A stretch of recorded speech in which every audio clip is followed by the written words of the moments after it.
Hey, y'all, excuse me for a second. Did you have me talking to Robert Salah? Big fella, you got to win this year.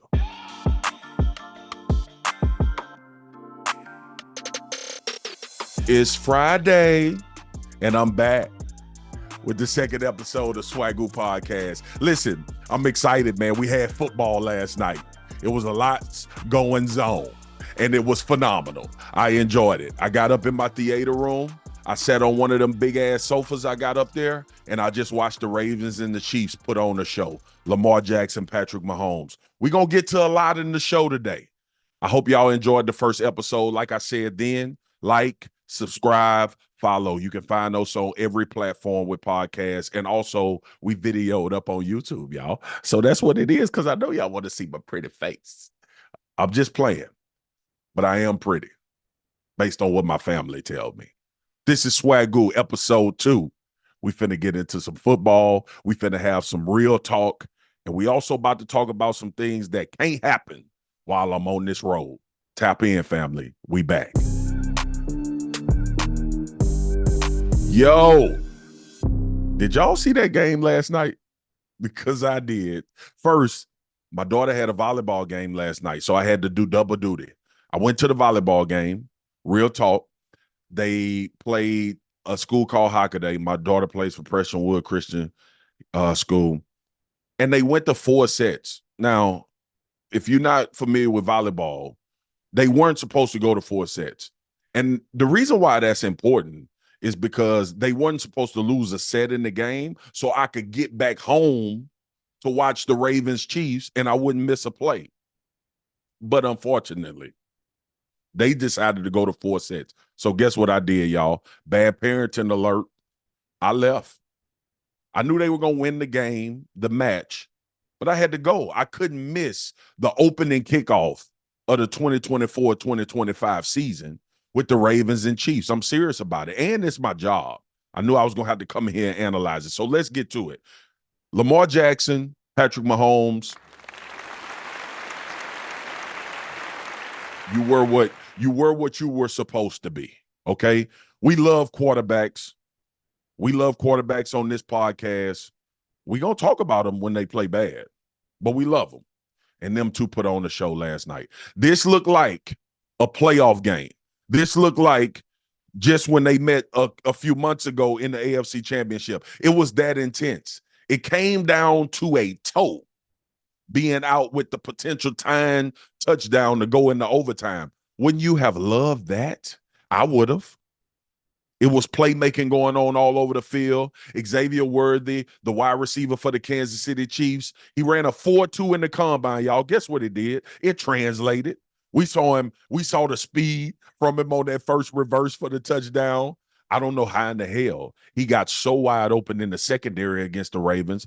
But I guess when you run that fast, sometimes you're invisible, because he had to be in order for him to be that wide open. I know it was a busted coverage for all you football aficionados. But anyway, the young rookie had a day. He put his stamp on the Kansas City Chiefs. Listen, I said it when they drafted him, and I'll say it right here again. He may win Rookie of the Year. A lot of it has to do with his talent. A lot of it has to do with his situation and his circumstances. And we know how important situations and circumstances are in life. So in Xavier Worthy's life, the wide receiver for the Kansas City Chiefs, he may end up being Rookie of the Year because he in the right situation and he has the right circumstances. And on the other side, Lamar is Lamar, man. Lamar is phenomenal. He had to use his legs last night. He had to pull it. He had to pull a lot of tricks out of his bag to get away from the rush. He had to make sure he was pushing the ball downfield. He missed some throws. He had some miscommunication with some wide receivers, but it happens throughout the duration of a game. He put the ball in a perfect spot for likely his tight end to catch. Likely wore an 11.5 shoe instead of an 11, and that was the difference. It's a game of inches. We tell you all the time. But what last night really reminded me of is not only how much talent was on that field with Travis Kelce and Taylor Swift being in the building and them setting it off, and, you know, you got Tirico up there calling the game, him and Collinsworth. It was phenomenal. It was a beautiful night for football. Man, the NFL got it figured out, man. I'm just telling y'all. Listen, I'm blessed to cover this game. I'm in an era now where it is booming and blowing up, and it's all over the world. We about to play an international game. We're going to get into that. The NFL got to figure it out. It was a Thursday night last night, y'all. It's Thursday night. Thursday night football is here, and it's here to stay. And when you put matchups like that on, people going to stay. They going to have a good time. I was just thinking that the whole time. I had so much interaction going on X. It was Instagram. People just exploding. It's like I've said it, and I'm going to keep saying it until I'm no longer here. NFL football and also college football, it's a 6-month holiday. You can legit every weekend get your people together, party, put some food on the grill, and watch games. And the star power and the ability in the NFL right now, you will be entertained. Are you not entertained? Gladiator 2 coming out too. I saw you, Meg Stallion, on that commercial too. Don't think I ain't see you. I saw you. I saw you with Justin Jefferson and Travis Kelce. I saw you. Josh Allen. I saw you on there. That was tough. I enjoyed the commercials as well. But we got a great game, y'all. Kansas City Chiefs, Baltimore Ravens, phenomenal game. I appreciate you fellas for putting that beautiful display of football on. Swagu enjoyed it. I'm sure the world enjoyed it. Now we on to the next. NFL got it figured out. They're going to figure it out again. It's Friday. I listened to a song by an artist called Sir Charles Jones. If you ain't never heard of him, go listen to it. He got a song called It's Friday.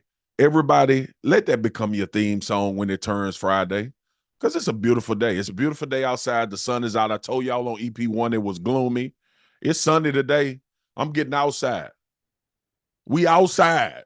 Everybody, I want everybody outside. When you get off work, when you get off early, if it's casual Friday at the job, man, enjoy yourself. Talk to your colleagues. Talk to your coworkers. But when you get off, let's go enjoy Friday. I know what I'm going to be doing. I'm going to probably pour me a little glass. Get ready for Philadelphia Eagles against the Green Bay Packers. It's a lot of storylines in this one. There's a lot going on. But more importantly, they in Brazil. So I feel like it's festive. I feel like we should have something in our hand. Now, if you don't drink, get you some water, damn it. If you don't drink, get you some juice. Lemonade. Sweet tea. I don't know what you want to get, but get some. I know I'm going to have a glass of that small yak. That's cognac.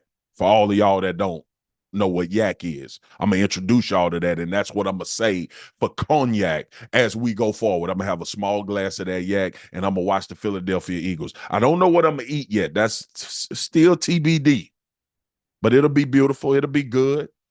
But more importantly, this game is about to be played in Brazil, and coming off of what we got last night, I expect a high level of football. All right. Jordan Love, Jalen Hurts, Philadelphia Eagles trying to bounce back. Green Bay, the new darlings in the NFL. Everybody got these high expectations for them. We going to see what they going to do in South America. The reason why I'm excited for this game, more than anything, though, is because these two quarterbacks right now feel like they on the opposite end of the spectrum. Remember 2 years ago when we were talking about Jalen Hurts and how phenomenal he was? He was on his way tracking towards the MVP, team going to the Super Bowl. Philly was popping. Philly was the darlings of the league. Jalen Hurts was a second-round pick, wasn't even supposed to be starting. And in his second year, they go to the NFL, they go to the Super Bowl. And then on the other side, we got Jordan Love, who had to sit and wait until Aaron Rodgers decided what he was going to do. And now he got his opportunity last year. Started off a little bumpy, as to be expected for a player playing for the first time, a quarterback in Green Bay playing for the first time, that type of pressure. But y'all, towards the end of that season, my man went crazy.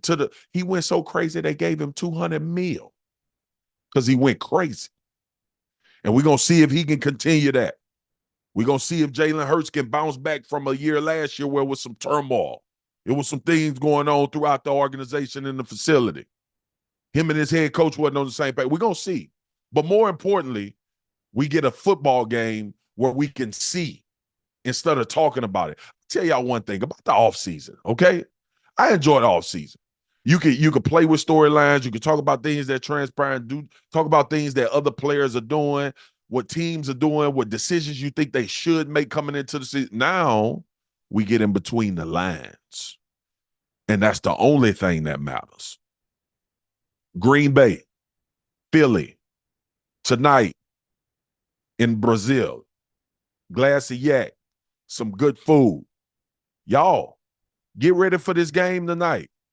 I know it's some high school games going on. Y'all got to go see y'all nephews and y'all cousins and y'all sons and y'all brothers. I know what's popping. Take your devices. Go in between. Do like I did last night at the volleyball game. I watched the opening game things while I was there, and then I wasn't missing that damn kickoff, so I got on back home. But I know you got Friday night lights in high school. I know you got all of that type of stuff going on. Multitask. That's the world we live in now. Before I have that glass of yak, I might actually go watch a local high school and just pop up. Pop up. I'm at your party. Yeah, that's what I might do. I might do that. Miss high school football. Shout out to Southern University Lab School. That's my old high school. That's my alma mater. Friday Night Lights and NFL football from Brazil. It don't get no better. Philly Eagles, Green Bay Packers. Y'all playing on Friday. Y'all got these people trying to multitask while they go and see their sons and their cousins and their friends at these high school games. Y'all better put on the show, Jalen Hurts and Jordan Love. I'm looking forward to it. Coming out talking about Green Bay and Philly, I can't help but think about, there are games on Sunday and everybody's going to enjoy them. But y'all, I'm telling you, I'm getting juiced about Monday Night Football. I'm excited, man. I'm excited. Look at my shoulders. This is what people do when they excited, because I'm excited. I feel like a little kid, man. I'm telling you, this life I'm living is crazy. Never in a million years would I have thought that I would be on Monday Night Countdown. Monday Night Countdown? It's a staple. I used to watch it when I was little. Used to watch it growing up. Used to watch it when I was in the league. Now I'm sitting on the desk before Joe Buck and Troy Aikman comes on to actually call the game. Wow. It's wild times. Wild times in Swagu life. But don't you think for 1 minute that I take it for granted. Man, I'm appreciative. All right. It's gotta be you guys out there showing love and watching to make sure that we can keep doing this. And I have felt it, family. So I appreciate you. But again, this pinched me every time I'm up there. We get to those stadiums. Like, I get there on Sunday sometimes because I want to kind of get into the atmosphere. Some Mondays I fly out in the morning to get to the game, because if it's real late. I know sometimes they're playing with fire because you can have some travel issues. But, we roll the dice. But I get in on Sunday so I can relax. We in some great cities as well. And I just get into this mode like I'm about to play for some reason. And I thought it was weird at first because I was like, why does it feel like I need to have all this intensity and I need to get to bed at a certain, I don't need to do that. I could actually, going back to what I was saying, have a glass of yak on Sunday night. Because I don't really start Monday Night Countdown till late. I'll be done bounced back by the end. I'll be done got my workout. I'm working out too, by the way. We're going to get to that. But it just feels right getting in the day early for some preparation. It feels right being around my coworkers. It feels right talking to Scott Van Pelt and talking to Jason Kelsey and my brother RC about what we're going to do, how we going to get it popping. Seeing the crew there, seeing all of the production, the trucks, the ESPN trucks, everybody under the stadium walking in with a suit on, like feeling like you just about to do it, man. It reminds me so much of getting ready for a game. So that's why I get excited. I love my job, man. Like, we all human. Sometimes I wake up, I'm like, oh, I'm tired. But when I get there, it's just this energy, it's this explosion of energy. I want to entertain you guys. I want to have a good time. I want to enjoy it with my castmates, my family up on stage. I want to enjoy it with the people that you can't see, that's not in front of the camera, that's really doing all of the hard work to get us ready, to have us looking right. I just want to have a good time, y'all.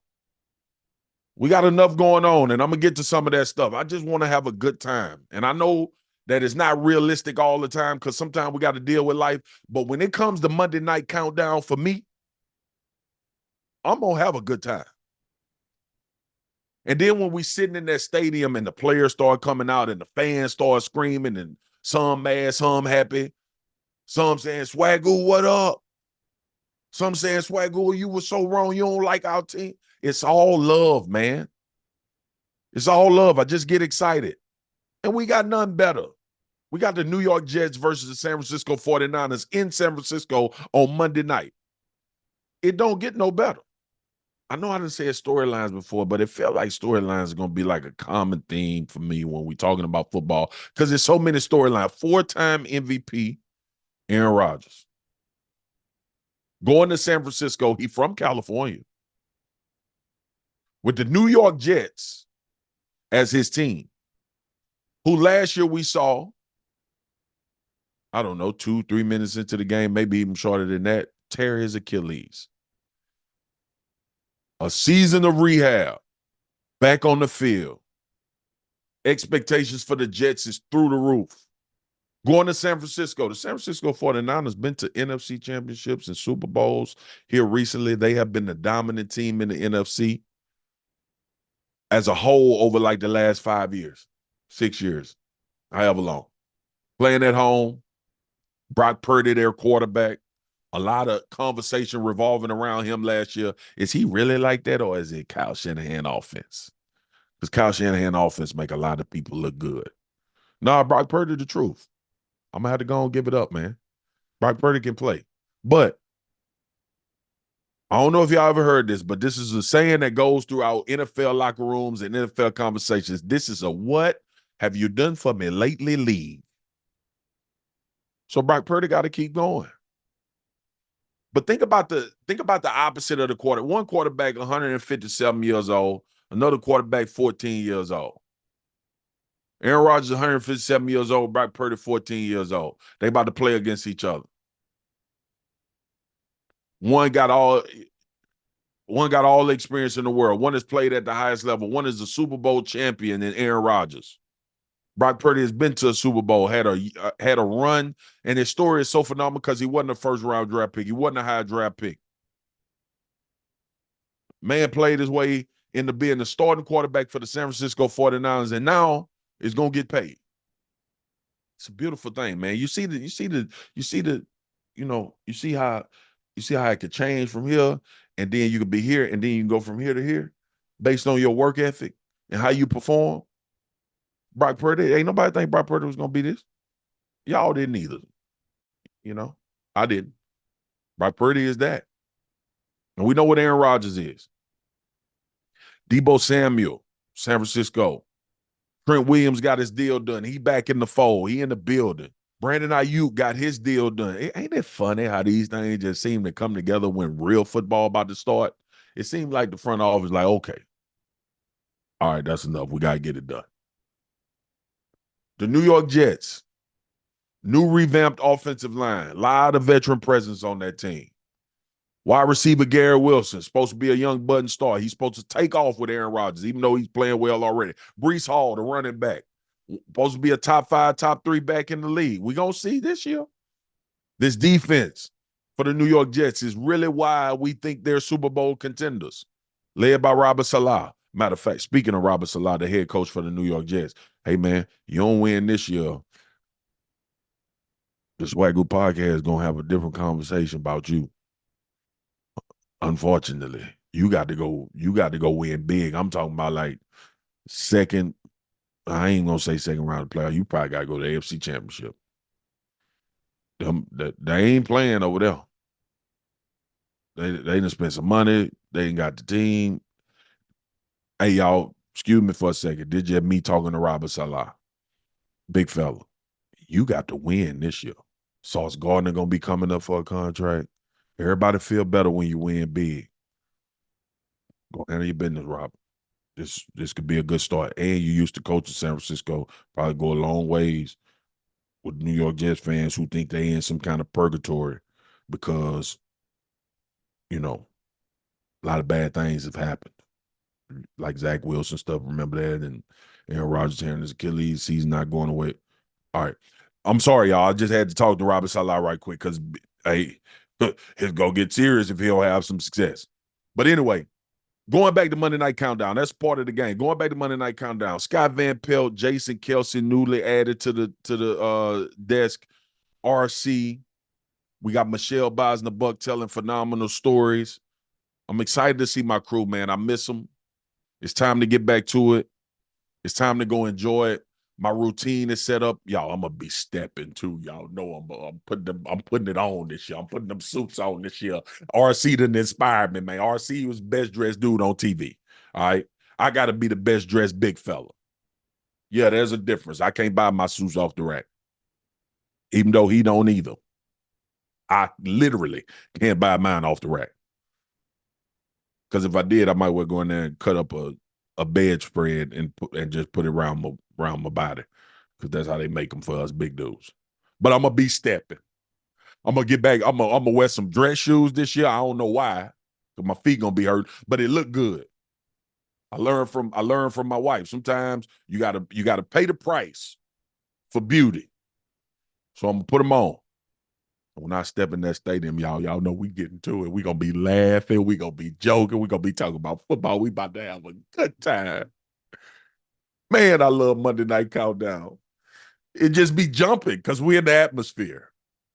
That's Monday Night Football. We gonna set it off. Y'all lock in. Come check it out. Tap in with us. We about to get it popping. Yo, I'm about to do a list of Swagu pet peeves when we get to the airport. Very important, y'all. Listen up. First of all, get your ass out the way of the boarding area. I don't understand it. You finna get on the plane? I fly first class because I'm big and I need the space. And this ain't got nothing to do with first class. Ain't got nothing to do with that. Group 9, group 109, they be standing at the front. And then when group 1, 2, 3, 4, 5, 6, 7 walk up and say, excuse me, they act like we are the problem. No, you standing your ass in the middle of the boarding lane. Be pissing me off, man. All the time. And then listen, if you're elderly and you need to be close and you're trying to stay out the way, I'm with that. If you got something going on where it's gonna take you more time to walk from an area to board, I'm with that. Man, I'm telling you right now, it's like around. Y'all know what I'm talking about. I know that's why some of y'all laughing. I know some of y'all like, Sway, you so right. They form a circle. Look at my hands. A circle around the line where you got to enter to go to the priority side or go to the boarding side. And when you say, excuse me, them people take a half an inch step to the right. They just move their bag. And then you be bumping into them and they look at you like you crazy. Now I'm big. Now I could start playing football in the damn airport. Get your ass out the way, man. The other thing is this, man. There are times when Swagu is available. And I'm going to chop it up with you. And I try, man. I swear I try. I try to be cordial and nice with people. Sometimes it get out of hand. People be doing too much. But for the most part, when I'm available, man, when we vibing and it's that type of set, man, come up and holler at your boy, man. Say what's up. I ain't got 10, 15 minutes. But I think everybody, I try to make everybody feel like, they important and they have worth and value. That's big to me, making sure that you don't feel shunned by me. I'm just asking. Raise my hand. I'm just asking. When I'm with my family, give your boy, just let your boy, just throw your boy some deuces and be like, what's happening? And keep it moving. The other one is this. When we're going through TSA, could you like hurry a little bit? Like just speed up a little bit. Like, and I'm not telling you speed up because people late. If they late, that's on them. I'm just saying the courtesy of go on, get your stuff up there, man. If you need some help and I'm behind you, I got muscles. I can help you pick your bag up. I do it anyway for people, for when I see people that are struggling. But for all of us able-bodied people, can we pay attention to how slow we going? Sunday travel is phenomenal. I get there off hours. When you try to do them Monday mornings, man, oh my God, all hell break loose in that damn airport. It be people in the way. It be people going slow at the TSA. I mean, it just, even when you pull up in the car, man, they got particular lanes where cars supposed to continuously going. They got people that stop there and let people out get their bags out, just hold up all the traffic. I just know I'm about to be back in these airports. I'm about to travel. I just told y'all how excited I get for Monday Night Countdown. Y'all be in that mud like y'all playing defense. Don't make me start playing some offense, some Derrick Henry offense. I got to address something that happened this past week that could have been far worse than the outcome. And thank God Ricky Pearsall, the wide receiver for the San Francisco 49ers, are fine. It's fine. Just an unfortunate situation, bad situation. And I'm glad the young man didn't lose his life. But I also saw Deebo Samuel go on, I believe, his IG Live and make a statement that I felt like was, Deebo is like a little brother to me. I know him. But he made a statement that was very important, man.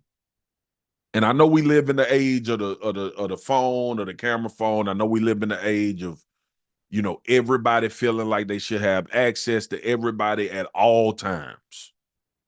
I didn't grow. Let me say this. I got a 17, a 15, and an 11-year-old, and they growing up in a completely different generation than I did. And I get that. I get young people, how y'all operating out here. But I think y'all need to just be a little bit more guarded. I'm going to try to say this without sounding like an old man, because Deebo sparked this. And he made a statement. Let me give y'all the gist of it. Deebo went on his IG Live and pretty much said, the camera phones, when you are videoing people or celebrities or people out in public, it's dangerous because it lets a lot of people know the location of these people, of these athletes, of these stars, of these people of public figures or influence. And we get it. Just like I was talking about in the airport, we get it, man. Like, it's exciting. When I was young, we didn't have access to stars like that. We didn't have Instagram where we could follow their stories, and then when we see them in person, we feel like we know them personally. We weren't able to do that. So when we saw a superstar, it was like pandemonium because you didn't have the type of visual access to them. Now, with the camera phones and when people going in places in public, you pick up your phone to video. I just want y'all to be conscious that when you do that, your followers, the people that's looking at these feeds, they all know the location of that person. And let's be real with each other. Everybody don't mean you good. My grandfather used to say that. My grandmother used to say that. Everybody don't mean you good. So it's very poignant what he said. I just want people to be conscious of that. And I'm not blaming young folks because there's older folks of our generation too doing it that done fail to it. But just be conscious of that, man. When you putting people up publicly about where they at and sharing location and doing all of that, man. It's some tragic stuff that happened from that. And I'm with Deebo 100%. Thought it was a great point. Coming off the heels of one of his teammates getting shot in the chest, shoulder, wherever. But thank God the young fella good, man, and he gonna make a full recovery. He'll make a full physical recovery, y'all. But think about the mental like anguish and the things that he gonna have to deal with going forward. Like that's the ramifications of it. We got to really, really pay attention to what's going on around us. What segue me into a very tragic situation in the state of Georgia. We saw another school shooting. And I'm not finna get into all of the political stuff that go along with it, all of the conversation, the conversation that's gonna come. Love on your people. Communicate with them. Parents, guardians, talk to your young ones. Check in with them. I'm like any other parent, man. Send our kids to school, and we pray that they safe, and we hope that the parameters are in place to protect them. And you never want to be in that situation. And you got 4 families that lost their loved ones to this thing that we can't seem to get figured out in this country. Senseless thing that we can't get figured out in this country. It's unfortunate, man.